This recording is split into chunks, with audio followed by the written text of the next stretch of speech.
dengan NIM 21 11 21 3064 dari kelas A2 Ilmu Kesehatan Masyarakat Fakultas Kesehatan Masyarakat.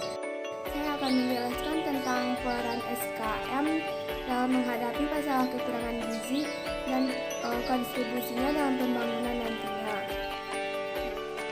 Nah, yang pertama-tama kita akan membahas apa sih gizi itu? Gizi merupakan persediaan bahan-bahan atau makanan yang dibutuhkan organisme maupun sel-sel untuk bertahan hidup. Menurut teori H.L. Bloom 1974, gizi merupakan faktor kedua terbesar yang mempengaruhi derajat kesehatan seseorang. Jadi, dapat disimpulkan gizi itu adalah bahan makanan yang dikonsumsi oleh tubuh untuk menghasilkan tenaga guna membangun dan memelihara jaringan dalam tubuh. Berkaitan dengan gizi, Indonesia adalah negara yang mengalami dua masalah gizi sekaligus, yaitu yang pertama, kekurangan gizi. Penyebab terjadinya kekurangan gizi ini yang pertama yaitu mengonsumsi makanan yang tidak memenuhi jumlah dan komposisi zat gizi yang memenuhi syarat gizi seimbang. Yang kedua, lingkungan dan kualitas hidup yang kurang sehat. Yang ketiga, ketersediaan pangan di keluarga, pola asuh dan juga akses informasi mengenai gizi dan kesehatan. Yang keempat, tingkat kemiskinan sehingga tidak dapat memenuhi kebutuhan gizi. Salah satu contoh kekurangan gizi di Indonesia adalah stunting. Di Indonesia, stunting merupakan masalah gizi utama yang sedang dihadapi. Yang kedua yaitu kelebihan gizi. Saat ini terdapat bukti prevalensi kelebihan berat badan yang meningkat sangat tajam di seluruh dunia, yang mencapai tingkat yang membahayakan seperti obesitas.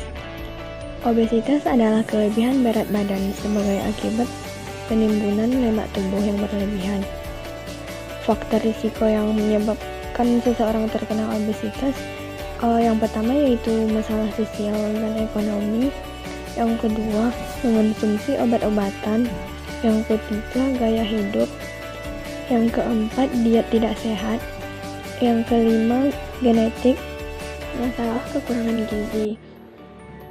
Masalah kekurangan gizi adalah suatu masalah yang disebabkan karena kurangnya asupan gizi baik jangka pendek maupun jangka panjang. Masalah kekurangan gizi sebagai berikut. Yang pertama yaitu stunting. Yang kedua, anemia gizi besi. Yang ketiga, kekurangan vitamin A. Yang keempat, kekurangan energi protein. Yang kelima, gangguan akibat kurang yodium. Baiklah, yang pertama saya akan menjelaskan tentang stunting. Stunting adalah ketika balita lebih pendek dari standar tinggi badan seumurannya. Stunting ini disebabkan oleh kekurangan gizi dalam waktu yang lama pada 1000 hari pertama kehidupan dimulai dari janin sampai anak berusia 2 tahun. Perkembangan otak dan fisik pada balita stunting ini menjadi terhambat. Mereka rentan terhadap penyakit.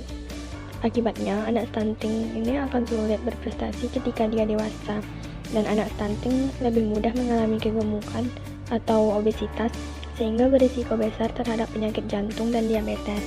Yang kedua, anemia gizi besi. Anemia gizi besi adalah anemia yang terjadi akibat kekurangan zat besi dalam darah. Anemia terjadi karena kurangnya konsumsi zat besi yang berasal dari makanan, kurang energi protein atau KEP. KEP disebabkan oleh kekurangan makan makanan sumber energi secara umum dan kekurangan sumber protein. KEP dapat menghambat pertumbuhan, rentan terhadap penyakit, terutama penyakit infeksi. Dan yang terakhir adalah gangguan akibat kurang yodium. Gangguan akibat kurang yodium adalah gejala yang disebabkan oleh kekurangan zat yodium pada tubuh secara terus-menerus dalam jangka waktu yang lama. Peran SKM dalam mencegah masalah kekurangan gizi yang pertama, melakukan sosialisasi kepada masyarakat mengenai ilmu gizi, zat gizi yang terkandung dalam makanan, masalah gizi dan cara penanggulangannya. Yang kedua, memberikan saran kepada masyarakat yang mengalami masalah gizi untuk mengonsumsi makanan yang bergizi seimbang. Yang ketiga, melakukan kegiatan yang bertujuan untuk mengecek status gizi masyarakat.